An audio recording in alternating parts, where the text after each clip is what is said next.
Nothing says action quite like bombs. Very unwieldy and explodey things that are fun to watch at a very safe distance. So is it really a surprise that there's a game about them? And not just one game, several games, a whole franchise even. What are you going on about now, boss? Well, my dear lad, I'm talking about Bomberman. Wait, when did you get back here? I am like a ninja in the night. A quiet, robotic ninja. See, I don't even know why I ask you anything anymore. Anyways, the Bomberman franchise has been around since the 1980s, having games on all sorts of platforms from developer Hudson Soft. Now, the concept is simple. You use bombs to blow up obstacles and enemies that get in the way. Rinse and repeat until you get to the end of the game. However, the game we'll be talking about specifically is Super Bomberman 5, released in 1997 on the Super Famicom. Shouldn't we start with the ones that came before that? Well, I mean, normally sure, but I like talking about games that I played extensively in my youth, and this one falls into that category big time. According to my databanks, the game was a Japan-only release. Hence why it was only released on the Super Famicom instead of also being released everywhere else on the Super Nintendo. How did you find out about that? Well, you see, when I visited my home country, well, I know I'm as white as Wonder Bread, but my family's actually Hispanic. Wait, what? Really? Yes, Chip. My folks are from Peru. Ooh, spicy. Well, you know what? I don't even know how to respond to that. But so yeah, my folks are from Peru, and over in the home country, they have these video game arcades that were sprinkled all over each city. Some were traditional, while others were just straight up the entrance areas of people's houses, where they just set up a bunch of TVs and game consoles and basically let people play. But you gotta pay for the time that you're playing, though. And that's where I found it. A strange video game cartridge, not for the Super Nintendo, but for the Super Famicom. And once I fired it up, I was hooked, big time. Warning, flashing lights in the intro. I repeat, flashing lights. Yeah, thanks, Chip. Yeah, they weren't really worried about that sort of thing back in the day. Remember that one episode of Pokemon? The one where they gave everyone seizures, reportedly? Sheesh. Alright, so the story starts off with showing us an orbiting jail over planet Bomber. Each jail cell contains a bad guy. However, the peace doesn't last as the looming form of Emperor Terrorin, a baddie with a time clock motif, proceeds to free all 9 fiendish bombers, and they all fly out to take over planet Bomber and all the other worlds too. Alright, for the fiendish bombers, we got Bomber Wolf, Dave Bomber, Gary Bomber, Pirate Bomber, Muscle Bomber, Iron Mask Bomber, Plunder Bomber, and Baron Bombano. He's got a mustache and everything. It's up to White and Black Bomberman, yeah, those are the names, to defeat the fiends along with their ringleader before all is lost. Now, hitting the nitty-gritty with all of the actual gameplay, each stage of play will pretty much have the same objective. Blow up all enemies and avoid environmental hazards. Sometimes the enemies will have unique attacks or will require more than one hit. And then on top of that, you also get the fiendish bombers themselves, who serve as each zone's boss. Each has special abilities like placing down mine bombs that disappear or using homing bombs that start following you around. Some just straight up summon the almighty power of Zeus. You also get to do battle with Hudson's mascots at the time, Honey and Kotetsu, though thankfully they don't get blown up into oblivion. They just sort of poof in a puff of smoke, which is good at least. Ooh, and the music! They all span from remixes of the original past 4 games to brand new tunes for the newer worlds. And this is one of the main deciders as to why I wanted to make this a full video instead of just a short. I need to share some of these with you, and all of them slap harder than most slaps curly.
I am not ashamed. I had these recorded on a cassette tape to listen to when I went to school. And then there are these eggs that have Louis in them, or Ruiz. I'm not sure how you pronounce that. They're rideable creatures that have periodically appeared in various Bomberman titles before and since. Each one has a special ability. Alright, let's see what do we got here. We got Yarui, who can kick soft blocks away, the blocks that you can explode. Hanarui, who can jump over blocks. Karui, who can kick bombs. Magikarui, who can create a line of bombs depending on how many you actually have. Marui can roll forward really fast. Nagarui can punch other players, which stuns them momentarily. And Warui, which is one that the player actually can't get due to it being restricted to just the bad guys using them, the bosses. They sometimes start off with one of them, and it's typically a Warui. Aw, boss! They look so cute! Oh, I know, right? The funny thing is, the folks over in Peru, at least the ones around me, would often just refer to them as Yoshis, because there was just no straight translation. I mean, the game was 97% Japanese. So, I mean, an egg creature that hatches that you can ride? Yoshis. Yeah, close enough. I don't think that's how it works, boss. But, yes, Chip, I know that's not how it works, but ¿tú quieres decirlo a los peruanos? You go ahead. Each zone is based off of a Bomberman game up until 4. Zone 1 is based off of Super Bomberman 5. You get Peace Town, Robot Amusement Park, Dr. Mook's Robot Remodeling Factory, with the boss being Bomber Wolf, essentially a dog who lays down mine bombs that disappear until they're triggered. Zone 2 is based off of Super Bomberman 2, and you get Castle Stage, Flame Stage, Amusement Park Stage, and Factory Stage, very creative names. And last but not least, Dave or Gary Bomber. Ah yes, nothing strikes fear into the hearts of your enemies quite like the names of Gary or Dave. I also love the fact that they're just straight up the Blues Brothers. Fun fact, the name Dave is the same word that means fat in Japanese. Debu. Also, the name Gary shares a similar set of circumstances in Japanese with the word gari. Yup, Gary has homing bombs while Dave can plop down soft blocks.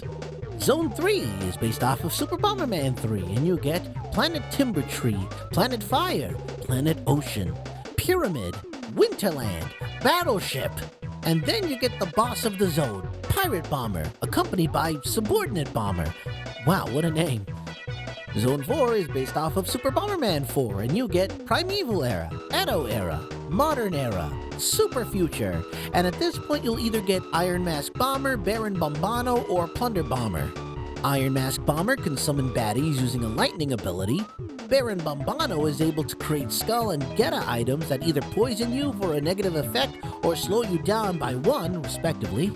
And finally, Plunder Bomber, who can knock out items that you have, scattering them across the map, and he can move freely through bombs and soft blocks. And finally, we get to Zone 5. This is the newest one with all new original levels and enemies. We get Railroad, Toy Box, Funfair, Electromagnet, Clockwork, and last but not least, Emperor Terrorin himself. However, there's a stipulation here. What are you talking about, boss? We get to the final boss and we beat the game. What more can there be to it? Well, see, that's the thing. If you got to this point and you defeat Emperor Terrorin in Zone 5, you'll beat the game, sure, but you'll get the lousy ending. There's a lousy ending? Well, I mean, it's the SNES. We're talking about a system that has games like Nosferatu, where if you get game over 7 times or more will result in the bad ending. Not to mention it gives you no indication of this whatsoever. I mean, the closest thing we're gonna get is in the instruction manual, stating that Kyle may continue his quest after being defeated. At the continue menu, use your control pad to select yes or no to continue his journey to Nosferatu. Kyle may continue as many times as you wish, but below that, in parentheses, if you continue too many times, it will alter the ending of the game. So basically, if you decide that Aaron would rather live forever and become an evil vampire and roam the world searching for helpless victims, then just choose no. Which is a hell of a choice to make. So of course we're gonna go through the game and beat it regardless of how many times we die. This, of course, leads to the ending where Kyle finally saves and embraces Aaron, only to be bitten and you're given cryptic end-game text. Serene face, concealed eyes, in fearsome bite, unlife lies, a victory lost, defeat it is, when rewarded with fatal kiss.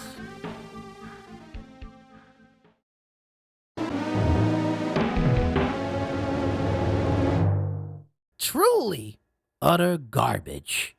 Keep it together, boss. You're getting off track. But Chip, you don't understand. It's a bunch of bull hockey. I mean, the game will let you keep going with no indication that you're trapped in the bad ending.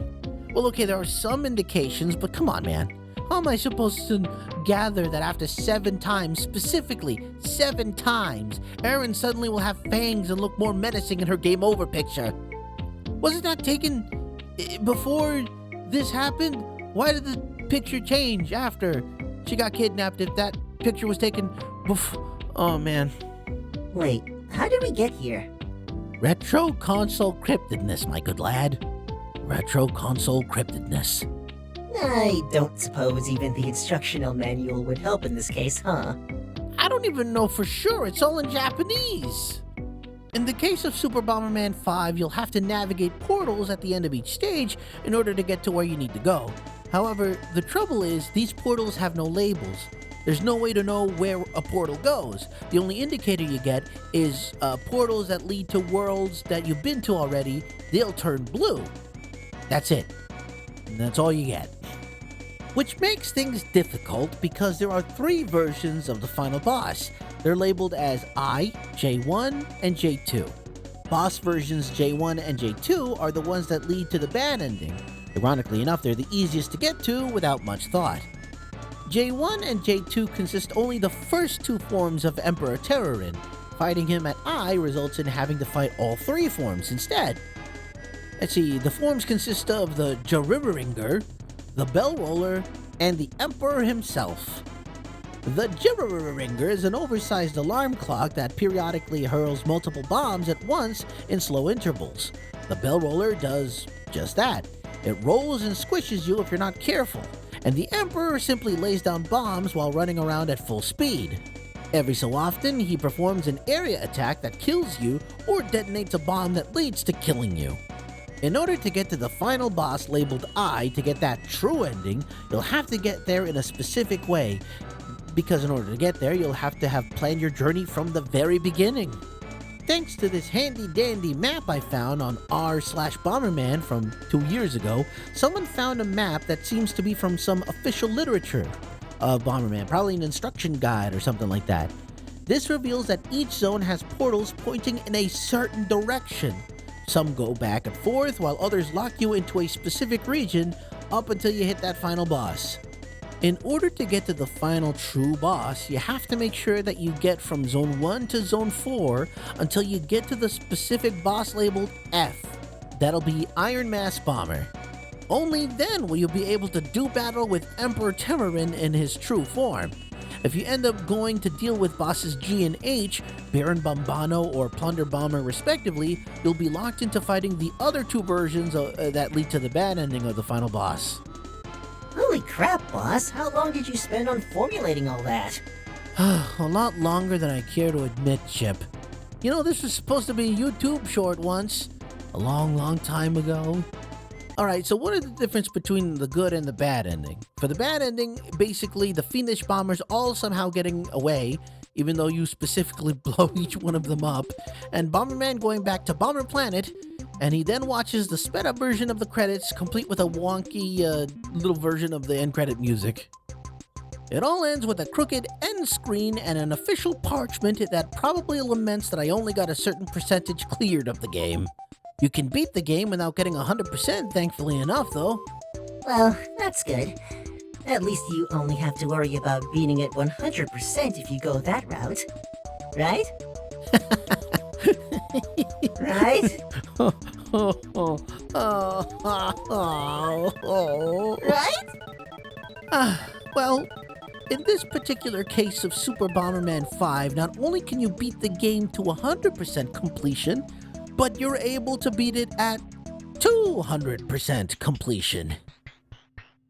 And the reward is, at every milestone, you get some cheat codes that you can use either in the single-player game or the multiplayer game, which we'll get into soon enough. So yeah, I sank a few days into playing this game, non-stop, day after day, until I was able to at least, without a shadow of a doubt, say that I beat the game at 200%, getting some cheat codes and getting that celebratory screen. And I'm sorry, but can we take a moment to appreciate the fact that the final boss battle music has an uncanny resemblance to Billie Eilish's song Bad Guy?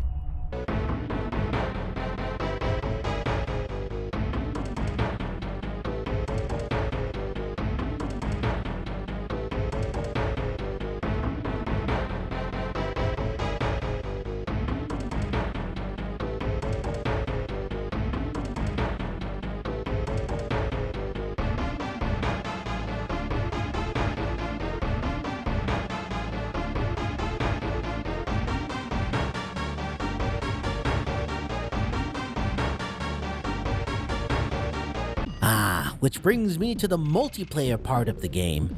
You and up to 3 other players can play a few rounds of trying to murder each other thanks to the then new Super Multi-Tap. Or if you were like me, you played a lot of it by yourself with a bunch of computers, because the music in these stages, just like in the main game, oh, so good!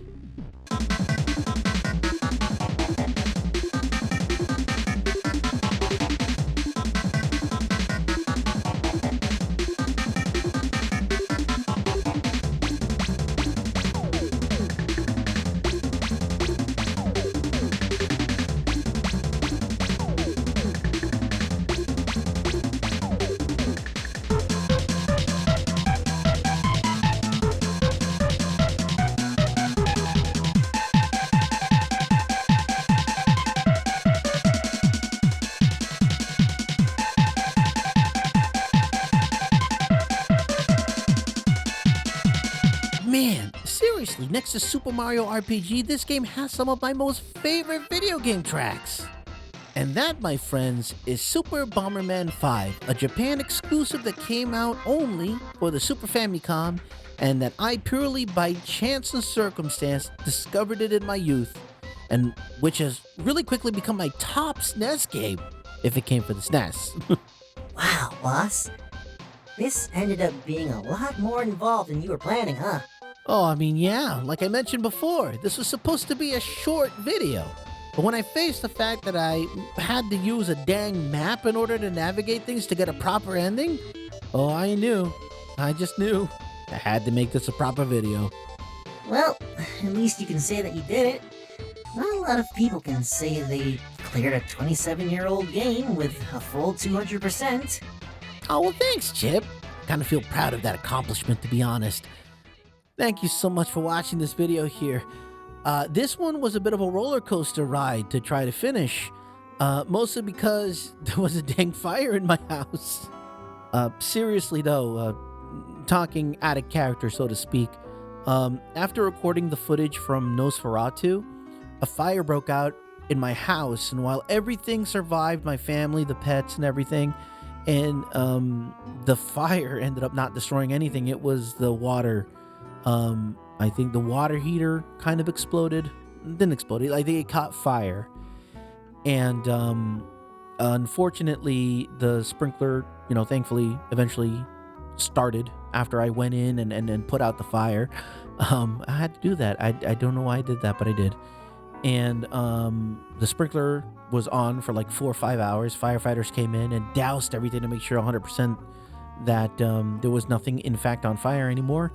And that's what basically put myself and my family out. We are currently living out of a hotel.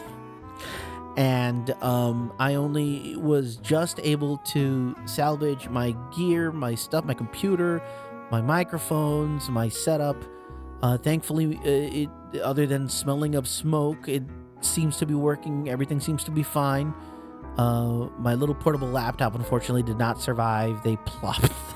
I left it in the dining room, and the fire hose plopped right on top of it, and it fired on all cylinders. And when I picked it up, it was just...